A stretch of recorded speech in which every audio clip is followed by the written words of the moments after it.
DBC নিউজের সংবাদ প্রচারের পর বদলে গেল ৩ প্রতিবন্ধী ভাইয়ের জীবন।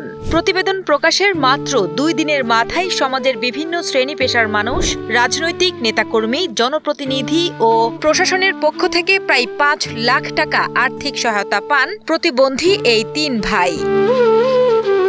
ডিবিসি নিউজের প্রতিবেদন প্রচারের পর একসঙ্গে এত সহায়তা পেয়ে কৃতজ্ঞতা প্রকাশ করেছেন ৩ ভাইয়ের অর্থ সংগ্রহ ও সংরক্ষণের দায়িত্বে থাকা অমিত দাস এবং স্থানীয় বাসিন্দারা। নিউজকে ধন্যবাদ জানাচ্ছি যে তাদের আসলে নিউজের মাধ্যমে এটা সারা বাংলাদেশ ব্যাপী একটা আলোড়ন সৃষ্টি করে। তারপর থেকে আসলে সমাজে বিত্তবান থেকে শুরু করে সকলেই ওদের পাশে দাঁড়িয়েছে। তো এখন পর্যন্ত আমার কাছে ৩,১১,০০০ টাকা ডিবিসি নিউজের পরে এসেছে এবং সম্মানিত এমপি মহোদয়ও ওদের পাশে দাঁড়িয়েছে। তিনি তার ১ মাসের বেতন ১,৬৫,০০০ টাকা আমাদের মাঝে তুলে দিয়েছে। ধন্যবাদ জানাই ডিবিসি নিউজকে। ডিবিসি নিউজের এই প্রচারের মাধ্যমে অনেকভাবে তারা আর্থিক সহায়তা পেয়েছে। আমাকে আজকে ১.৫ লক্ষ টাকা আমাদের প্রতিবন্ধী ভাইয়ের কাছে আমাদের এমপি মহোদয় ডক্টর মাসুদ মিয়া আমাদেরকে দান করেছে। গত ৩ জুন ডিবিসি নিউজে ক্ষুধার জ্বালায় খালি প্লেট নিয়ে মায়ের সমাধিতে বসে আছেন ৩ প্রতিবন্ধী ভাই।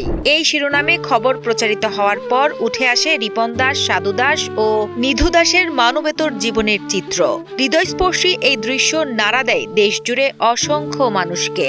আমরা যতটুকু জানতে পেরেছি যে ডিবিসি এই ব্যাপারে প্রথম সংবাদ পরিবেশন করেছে এবং তাদের মাধ্যমে সমগ্র জাতি জানতে পেরেছে যে এইরকমের একটা ফ্যামিলি এখানে মানবেতর জীবনযাপন করছে। বিভিন্ন দাতা গোষ্ঠী তথা ব্যক্তি তারা সবাই এগিয়ে এসেছে এবং এখন এই পরিবারটা মোটামুটি সচ্ছলভাবে দিন যাপন করতে পারবে। ৩ প্রতিবন্ধী ভাইয়ের করুণ জীবন নিয়ে সংবাদ প্রচারের পর উপজেলা প্রশাসনের পক্ষ থেকে পরিবারটিকে ৫০ কেজি চাল ও নগদ অর্থ সহায়তা দেওয়া হয়।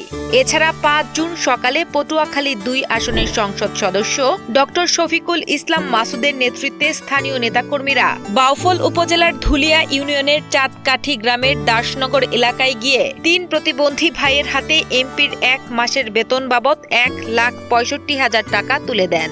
ডিবিসি নিউজের মাধ্যমে মূলত বিষয়টি বাংলাদেশের সর্বত্র মানুষের কাছে এটা পৌঁছে যায়। তারই ধারাবাহিকতায় মাননীয় এমপি মহোদয় ডক্টর শফিকুল ইসলাম মাসুদ মহোদয় উনি যখন এই ভিডিওটা দেখেন সাথে সাথেই তার নিজের জায়গা থেকে ঘোষণা করেছেন সংসদ সদস্য হিসেবে তিনি যে ১ মাসের সম্মানী যেটা পান ১,৬৫,০০০ টাকা এই ৩ ভাইয়ের হাতে আমরা আজকে তুলে দিয়েছি এমপি মহোদয়ের পক্ষ থেকে। একই সঙ্গে তাদের ভরণ পোষণ এবং বসতঘর নির্মাণের জন্য আরো আর্থিক সহায়তার আশ্বাস দেন। এছাড়া ৫ জুন পর্যন্ত দেশের বিভিন্ন প্রান্তের মানবিক মানুষদের কাছ থেকে প্রায় ৩,১১,০০০ টাকা সহায়তা পেয়েছেন এই ৩ ভাই। শফিকুল ইসলাম মাসুদ মহোদয় তিনি বলেছেন এই পরিবারের শুধু তার ১ মাসের সম্মানই দিয়ে শেষ নয়, বরং এই পরিবারের সার্বিক খোঁজ খবর তিনি রাখবেন এবং পাশে থাকবেন। প্রায় ১,৭১,৮১৬ টাকা আমাদের সংগঠনের মাধ্যমে পেয়েছি। এটা আমরা পারিবারিকভাবে অমিতের হাতে আমরা আনুষ্ঠানিকভাবে তার হাতে টাকাটা আমরা বুঝিয়ে দিয়েছি। উল্লেখ্য, পটুয়াখালী বাউফল উপজেলার চাঁদকাঠি গ্রামের ৩ প্রতিবন্ধী ভাই রিপন দাস, সাধন দাস ও নিধু দাসের মা বাবা কেউ বেছে নেই। দেখার মতো নেই কোনো আপনজন। জন্ম থেকেই তারা নানা প্রতিবন্ধকতার শিকার। সাধন চোখে দেখেন না, আর রিপন ও নিধু বাক ও বুদ্ধি প্রতিবন্ধী। বছরখানেক আগে বাবা রতনচন্দ্র দাসের মৃত্যুর পর মা সরস্বতী রানীই ছিলেন তাদের একমাত্র ছায়া। কিন্তু গত মাসে লিভার ও কিডনি রোগে আক্রান্ত হয়ে মাও পাড়ি জমান না ফেরার দেশে। এরপর থেকেই যেন অন্ধকার নেমে আসে তাদের জীবনে।